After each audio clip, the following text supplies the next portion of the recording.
प्रिय विद्यार्थियों, नमो नमः। मैं doctor Shyama Agrawal, BA part second Sanskrit साहित्य के द्वितीय प्रश्न पत्र के अंतर्गत महाकवि बाण भट्ट विरचित कादंबरी का सुकनासोपदेश पठनीय है। इस वीडियो में हम सुकनासोपदेश के कुछ अंश का अध्ययन करेंगे जिसमें लक्ष्मी के बारे में कहा गया है।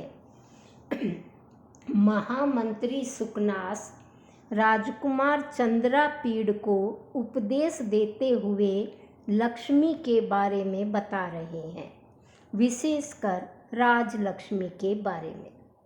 वो कहते हैं, कमलिनी संचरण व्यतिकर लग्न नलीन नाल कंटक क्षतेव न क्वचिदपि निर्भरम मा बदनाति पदम। अर्थात कमलनियों के वन में या कमलनी समूह में संचरण घूमने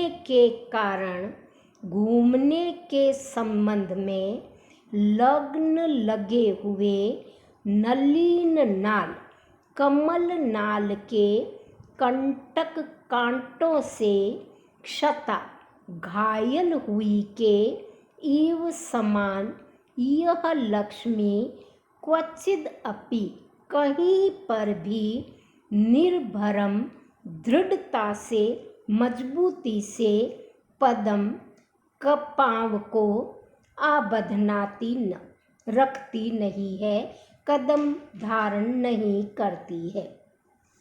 भावार्थ यह है कि लक्ष्मी कमलनियों के समूह में विचरण करती है।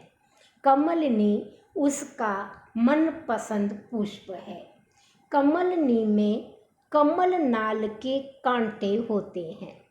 महाकवि बाण भट्ट कल्पना कर रहे हैं कि मानो लक्ष्मी के पांव में पगथली में कमल नाल का कांटा चुभ गया है।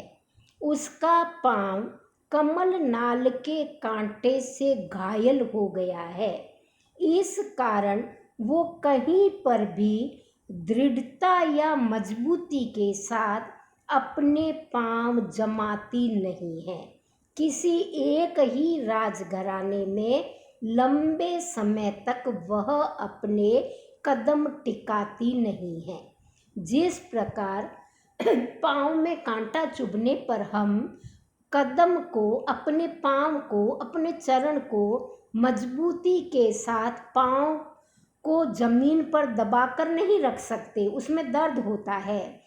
ऐसा ही लगता है मानो लक्ष्मी का भी पांव घायल है, इसलिए वो कहीं पर भी मजबूती से पैर नहीं जमाती है। अति प्रयत्न विधृता अपि परमेश्वर गृहेषु। अति प्रयत्न, अत्यधिक प्रयत्न के साथ परमेश्वर गृहेषु, राजाओं के घर में विधृतापि रखे जाने पर भी विविध गंध गज गंड मधुपान मता इव। विविध अनेक प्रकार के गंध गज मद की गंध वाले मदमस्त हाथियों के गंडस्थल से गालों से मधुपान चूते हुए मदजल को पीने से मत इव मदमस्त के समान परिस्खलती लड़खड़ा जाती है, फिसलती रहती है। राजाओं के राजघरानों में, राज खजानों में लक्ष्मी को बड़े प्रयत्न के साथ सहेज कर, संभाल कर रखा जाता है, लेकिन फिर भी ये वहाँ से फिसल जाती है, निकल जाती है। इसका कारण बाण भट्ट बताते हैं कि राजभवन में अनेक उच्च कोटि के मदजल बहाने वाले हाथी होते हैं। उन हाथियों के गालों से टपकते हुए सुगंधित मदजल को पीने से मानो यह मतवाली हो जाती है और मदमस्त होकर के फिसल जाती है, लड़खड़ा जाती है। पारुष्यम इव उपशिक्षितुम असि धारासु निवसति। लक्ष्मी रहती कहाँ है? तलवारों की धाराओं में। कारण पारुष्य, कठोरता को, क्रूरता को, उपशिक्षितुम सीखने के लिए ही, इव मानो लक्ष्मी, असि धारासु तलवार की धाराओं में, निवसती निवास करती है। विश्वरूपत्वमिव ग्रहीतुम आश्रिता नारायण मूर्ति। मानो विश्व रूप को, अनेक रूप को, पूरे विराट रूप को ग्रहीतुम ग्रहण करने के लिए ही इसने भगवान नारायण के शरीर का आश्रय ले रखा है। नारायण की मूर्ति में यह निवास करती है। लक्ष्मी कैसी है? अप्रत्यय बहुलाच, ये अविश्वासी स्वभाव वाली है, अत्यधिक अविश्वसनीय है। दिवस अंत कमलम इव समुपचित मूल दंड कोश मंडलम अपि मुंचति भूभुज। जिस प्रकार समुपचित, अच्छी प्रकार बढ़े हुए, मूल जड़, दंड नाल, कोश मंडलम कमल का मध्य भाग अथवा बीज कोश समूह वाला जो कमल होता है, वो दिवस अंत, दिन के अंत में अर्थात सांध्य काल में, मुंचति नष्ट हो जाता है या सिकुड़ जाता है, समाप्त हो जाता है। उसी प्रकार से यह लक्ष्मी भी समुपचित, अच्छी प्रकार से विकसित, मूल रूप में प्राप्त प्रदेश, दंड, सेना या खजाना या कर, सेना या टैक्स, कोश, खजाना और मंडल, सामंत समूह वाले भूभुजम राजाओं को भी मुंचती छोड़ देती है। जिस प्रकार दिन के अंत में कमल की जो शोभा होती है वो कमल का साथ छोड़ देती है, चाहे वह कमल की जड़ कितनी विकसित हो, नाल विकसित हो, उसका मध्य भाग विकसित हो, लेकिन फिर भी वो शोभा उसको छोड़कर चली जाती है। उसी प्रकार से जो लक्ष्मी होती है वो भी चाहे राजा कितना ही मूल रूप से दृढ़ हो, दंड रूप से दृढ़ हो, कोश और सामंत रूप से दृढ़ हो, ये उसको छोड़ देती है। लता इव विटपकान अध्यारोहति। यह जो लक्ष्मी होती है ये लता इव, लता के समान है। किस प्रकार? इव जिस प्रकार विटपकान वृक्षों पर अध्यारोहती चढ़ती है लता, उसी प्रकार यह लक्ष्मी विटपकान नीच पुरुषों, विटों, लंपटों पर अध्यारोहती आश्रित है। गंगा इव वसु जननी अपि तरंग बुद चंचला। जिस प्रकार वसु जननी अपि, 8 वसुओं की माता होते हुए भी गंगा तरंग बुदबुदा, लहरों और बुलबुलों से चंचला चंचल है, उसी प्रकार यह लक्ष्मी भी वसु जननी अपि, धन को उत्पन्न करने वाली होने पर भी लहरों और बुलबुलों के समान चंचल है। लक्ष्मी का आगे वर्णन है कि दिवस कर गति इव प्रकटित विविध संक्रांति ही।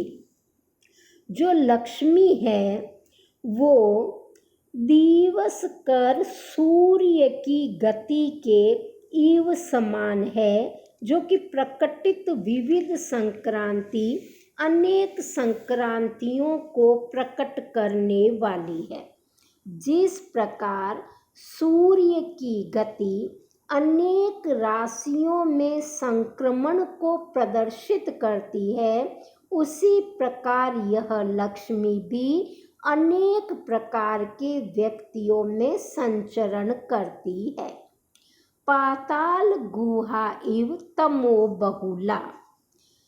तमो बहुला अत्यधिक अंधकार से भरी हुई पाताल गुहा, पाताल की गुफा के समान यह लक्ष्मी भी तमो बहुला, तमो बहुल गुण वाली है, अत्यधिक तमो गुण से युक्त है। हिडिंबेव भीम साहसिक हार्य हृदया।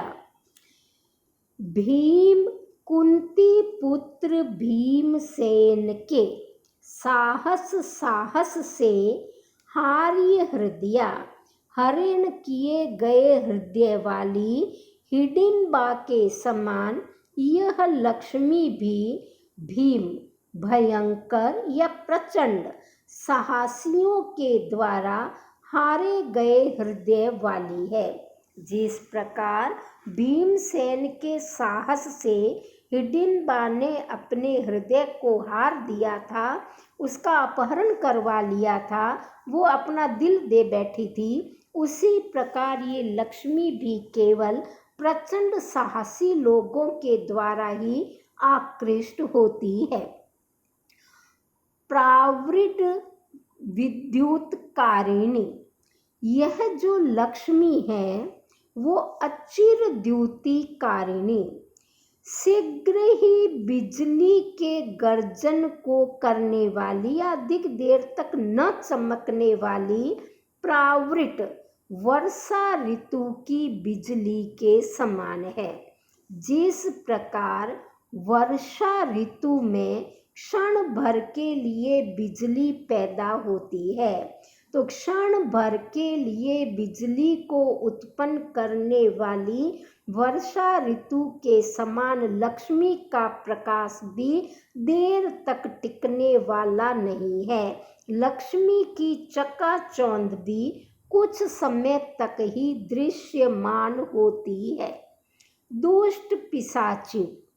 लक्ष्मी को दुष्ट पिशाची की उपमा देते हुए महाकवि बाणभट्ट कहते हैं कि दर्शित अनेक पुरुषों छाया, अनेक पुरुषों की ऊंचाई को छाया को दिखाने वाली दुष्ट पिशाची इव दुष्ट पिशाचनी के समान ये लक्ष्मी भी अनेक पुरुषों की छाया उन्नति को दर्शित दिखाती है, और उन लोगों की उन्नति को देखकर मंद बुद्धि व्यक्ति पागल से हो जाते हैं, उन्मत्त से हो जाते हैं।